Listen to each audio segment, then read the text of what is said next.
দীর্ঘদিন থেকে আমার কাছে একটি বিষয় অনেকে জানতে চান।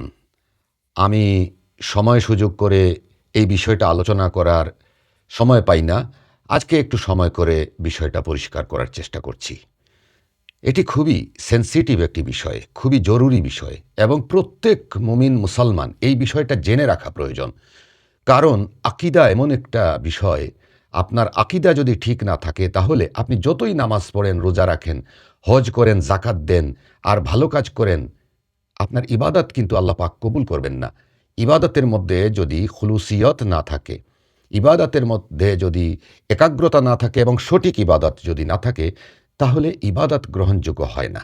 যে বিষয়টি নিয়ে আমি কথা বলতে চাচ্ছি সেটি হচ্ছে, কেউ কারো উপরে বিচার দেওয়ার জন্য বা কাউকে শাস্তি দেওয়ার জন্য বা কাউকে সাজা দেওয়ার উদ্দেশ্যে, তার প্রতিশোধ নেওয়ার উদ্দেশ্যে সে নির্দিষ্ট কোনো মাজারে বা নির্দিষ্ট কোনো মসজিদে বা নির্দিষ্ট কোনো ব্যক্তিকে বা নির্দিষ্ট কোনো জায়গায় যদি টাকা পয়সা দান করে, তাহলে ওই ব্যক্তির উপরে সাজা হয়ে যাবে, ওই ব্যক্তি অনেক ক্ষতিগ্রস্ত হয়ে যাবে, এই ধরনের অনেকে করে থাকেন। এটা আমার কাছে অনেকে জানতে চান যে আসলে এটা কি ইসলাম সম্মত কোনো বিষয় নাকি এটি ইসলাম বহির্ভূত। যদিও বিষয়টি নিয়ে অনেক আলেম ওলামারা কথা বলেন সব সময়, এবং এই বিষয়ের মাসআলা মাসায়েল সবসময়ই আপনারা অনলাইন জগতে দেখতে পান। অনেক বড় মাপের মুফতিরা রয়েছেন, অনেক আলেমে দ্বীন রয়েছেন, তারা এটি সব সময় বলে যান। কিন্তু একটি বিষয় হচ্ছে যে আলেমদের কথা এখনকার সময়ে মানুষ কতটুকু মানতে পারে বা আলেমদের কথা কতটুকু তারা গ্রহণ করে, সেটাই হলো দেখার বিষয়। কারণ এক এক আলেম এক এক ধরনের বলেন। মানুষ এই জন্য আমার কাছে জানতে চায়। আমি আসলে আলেম বা উলামা এরকমের কিছু নয়, আবার আমি জেনারেল পাবলিক নয়। আমি কিন্তু আলেম উলামারা যা জানেন আলহামদুলিল্লাহ তা জানার চেষ্টা করি। জানার শেষ নাই, জানার চেষ্টা করি, কিন্তু আমাকে আমি আলেম মনে করি না, আর মাওলানা সাহেবও মনে করি না, ইমাম সাহেবও মনে করি না, আমি আমাকে কিছুই মনে করি না। কিন্তু একজন মুমিন মুসলমানের জন্য ইসলাম সম্পর্কে ন্যূনতম ধারণা থাকা ফরজ। সেই দৃষ্টিকোণ থেকে আমি এগুলো জানার চেষ্টা করি। যেটি বলছিলাম, আপনি কাউকে সাজা দেওয়ার জন্য বিচার দিতে গিয়ে কোনো নির্দিষ্ট একটি মসজিদে আপনি টাকা দিলেন। আপনার মনে হলো যে আমি তো ওইখানে 200 টাকা দিয়ে দিলাম বা 500 টাকা দিয়ে দিলাম বা 100 টাকা দিয়ে দিলাম, আর আল্লাহর কাছে বিচার দিয়ে আসলাম, হে আল্লাহ, আমি অমুক মসজিদে এত টাকা দিছি, অমুকের যেন শাস্তি হয়। এই বিষয়টা ইসলাম সম্মত কিনা? অবশ্যই ইসলাম সম্মত নয়, এবং এটি একটি শিরকি কাজ। বুঝতে পেরেছেন? এটি করা ঠিক নয়।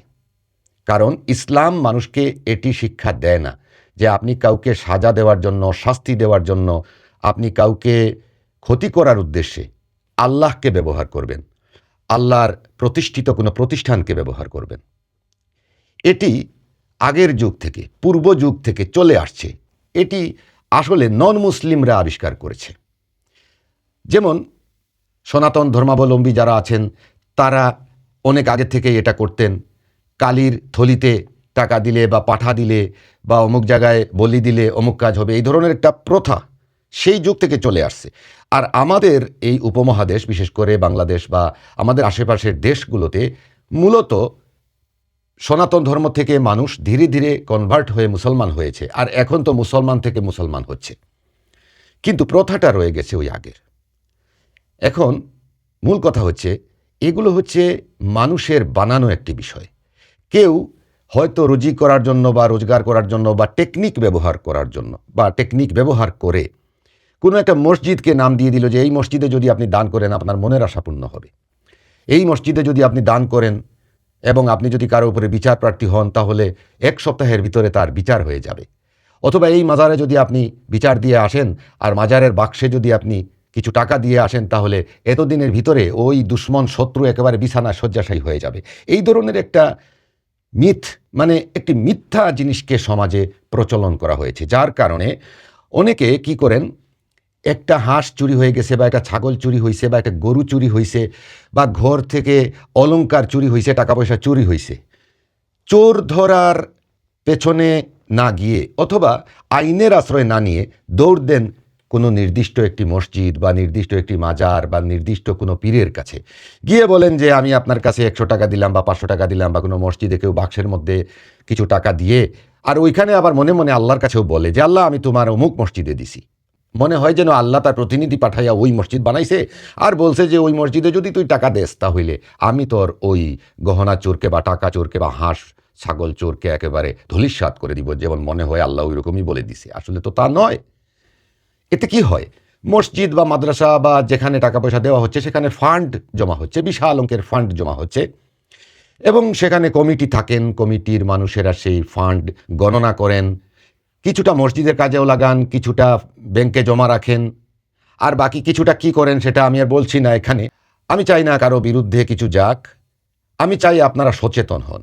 আমার এই channel spiritual TV Sylhet YouTube channel সচেতনতামূলক ভিডিও দেওয়ার জন্যই নাম্বার 1। আমি সবসময় সচেতনতামূলক কথা বলি। এই বিষয়টা অনেকে আমার কাছে অনেক দিন থেকে জানতে চাচ্ছেন, আমি আজকে এই কথাটা বলে দিলাম। একটি ঘটনা শুনুন। এক ব্যক্তি উমরায় গেছে, উমরায় গিয়ে তাওয়াফের সময় তার যে পাসপোর্ট ছিল ওইটা কোথায় পড়ে গেছে, পাসপোর্টের ব্যাগ কোথায় পড়ে গেছে না কি হয়ে গেছে, টাকা পয়সা সহ ওইটা লস্ট হয়ে গেছে। ওই ব্যক্তি আমার কাছে ফোন দিছে, ওইখান থেকে তার ফোন হাতে ছিল এই জন্য লস্ট হয় নাই, কিন্তু তার ব্যাগের মধ্যে যা ছিল সব হারিয়ে গেছে। ওইখান থেকে আমার কাছে ফোন দিছে, ফোন দিয়ে কিন্তু আমার কাছে তদবির চাচ্ছে না, আমাকে বিশ্বস্ত মনে করে এটাই মনে করছে যে ওনার কাছে বললে আমার কাজটা হবে।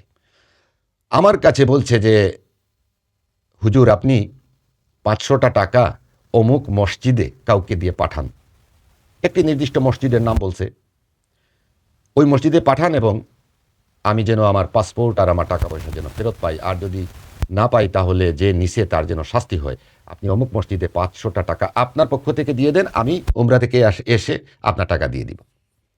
আমি এই কথা শুনে বললাম যে তুমি বায়তুল্লাহ শরীফের সামনে দাঁড়ানো, আল্লাহর ঘরের কাছে, ওইখান থেকে বাংলাদেশের কোনো একটা নির্দিষ্ট মসজিদে তুমি টাকা দিয়ে বিচার চাচ্ছ, তুমি কি উমরা করতে গেছো, নাকি ওইখান থেকে সোনা দানা কিনে আনতে গেছো, নাকি ভ্রমণ ভিজিটে গেছো, কিসের জন্য গেছো? এই সমস্ত আকিদা নিয়ে তুমি আল্লাহর ঘরে যাও কেমনে? আমি পারবো না ওই রকম কোনো মসজিদে বা অমুক মাজারে বা অমুক জায়গায় টাকা পাঠাতে, আমার দ্বারা সম্ভব না। তারপরে সে লাইন কেটে দিছে, আমার সাথে আর যোগাযোগ করে নাই। ও আমার পরিচিত ছিল, আজ পর্যন্তও যোগাযোগ করে নাই। এবার চিন্তা করেন, ভালো করে চিন্তা করেন। আমার এই ভিডিওটা যারাই দেখছেন শেয়ার করবেন, অবশ্যই শেয়ার করবেন। অনেকে শত্রুকে দমন করার জন্য বিভিন্ন জায়গায় টাকা পয়সা দেন, বিভিন্ন মসজিদ আছে, একটা পরিচিত মসজিদ, ওই মসজিদে টাকা দিলে, দান করলে অমুকের শাস্তি হয়ে যাবে। এটা সম্পূর্ণ একটা কুফুরি আকিদা, এটা মিথ্যা আকিদা, এটা ইসলাম বহির্ভূত কাজ। ইসলামে এটা নাই, কোরআনে হাদিসে কোথাও নাই। রাসূলুল্লাহ সাল্লাল্লাহু আলাইহি ওয়াসাল্লাম বা সাহাবায়ে কেরাম রাদিয়াল্লাহু আনহুম আজমাইনরা এই সমস্ত কাজ করেন নাই, বা এটা বলেনও নাই।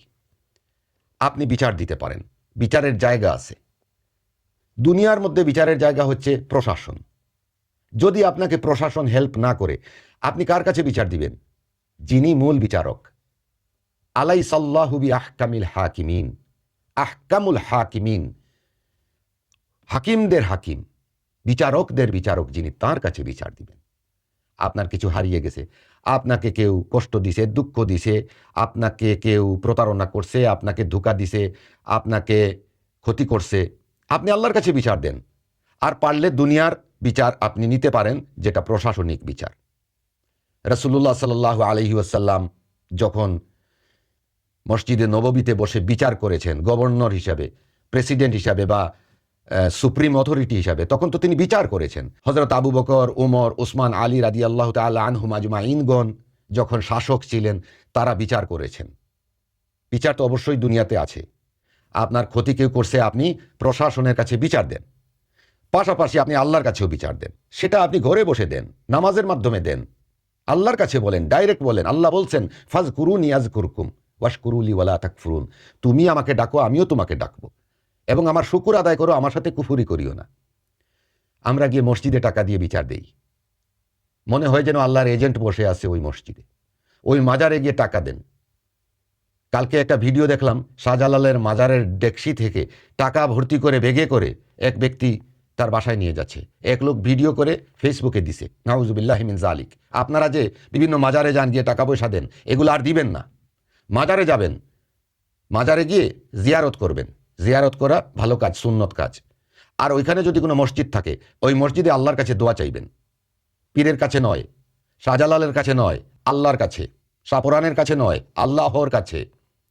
বুঝতে পেরেছেন? অনেকে মনে করেন মাজারে গেলেই তো মনে হয়ে যাবে, সব কিছু হবে না। একজন মানুষ জীবিত আছে, তার কাছ থেকে আপনি যে পরামর্শ পাবেন, সে যদি সাধারণ একজন মানুষও হয়, তাও একটা পরামর্শ আপনাকে দিতে পারবে। কিন্তু হযরত শাহজালাল রহমতুল্লাহ আলাইহি কত বড় মাপের একজন অলি, তার কাছ থেকে আপনি কি কোনো পরামর্শ পাবেন?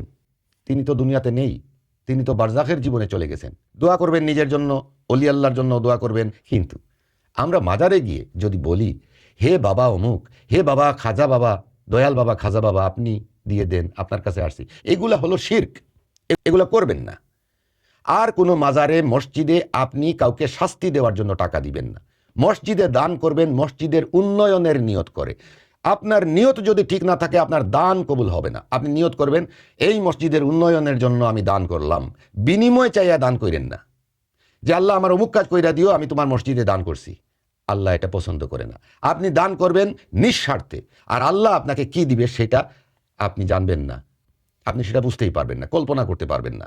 সুতরাং শেষ কথা এটাই, কোনো মাজার, কোনো মসজিদ, কোনো নির্দিষ্ট স্থানে, কোনো নির্দিষ্ট ব্যক্তিকে বা কোনো নির্দিষ্ট প্রতিষ্ঠানকে, কোনো নির্দিষ্ট কোনো স্থানে কোনো টাকা পয়সা দান করে, অথবা সিন্নি দিয়ে, অথবা অন্য কিছু দিয়ে, গরু দিয়ে, ছাগল দিয়ে, হাঁস মুরগ দিয়ে, অথবা আরও কিছু করে আপনি কাউকে শাস্তি দেওয়ার জন্য কোনো ধরনের বিচার প্রার্থী হবেন না, অথবা কিছু পাওয়ার জন্য সেইখানে কোনো টাকা দেওয়ার প্রয়োজন নাই। আপনাকে আল্লাহ বানাইছেন, আল্লাহ রব্বুল আলমিনের কাছে আপনি চাইবেন, তিনি শাস্তি দেওয়ারও মালিক, আপনাকে পুরস্কৃত করারও মালিক। আমরা সেই লাইন ছেড়ে আমরা কিন্তু কুফরি লাইনে হাঁটতেছি। সুতরাং আসুন আমরা সবাই আল্লাহ পাকের আইন এবং সহিহ সুন্নাহ অনুযায়ী আমাদের জীবন গড়ি। আল্লাহ হাফিজ।